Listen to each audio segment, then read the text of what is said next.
The battle of forms is a common contractual issue in construction procurement where two parties attempt to contract on their own differing terms and conditions. It frequently arises between main contractors and subcontractors during tender negotiations. In simple terms, both parties are effectively saying, "We will work with you, but only on our terms." The dispute then becomes, which terms actually govern the contract? Was a contract formally agreed at all? And which document was accepted last? How it typically happens. A typical scenario may look like this. A subcontractor submits a quotation with its own T's and C's attached. The main contractor issues a purchase order or subcontract on their terms. The subcontractor begins work but sends an acknowledgement referring back to its original quotation.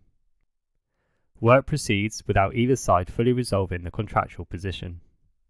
By the time a dispute occurs, neither party may agree on liability caps, payment provisions, program obligations, fitness for purpose obligations, or dispute resolution mechanisms. Why does this matter? The contractual differences between parties can be significant and commercially dangerous.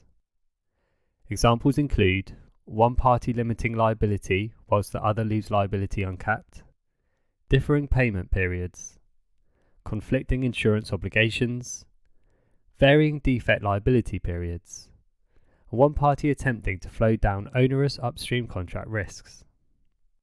And the issue often only becomes visible once a payment dispute arises, defects occur, delays impact the program, or legal proceedings commence. At that point, determining which terms apply can become complex and expensive. How courts often assess it. Traditionally, courts have applied the last shot principle. This means the last set of terms issued before work commenced may be considered accepted through conduct. For example, if a contractor issues a subcontract order, the subcontractor proceeds with the works without objection. The contractor's terms may then prevail. Common construction examples.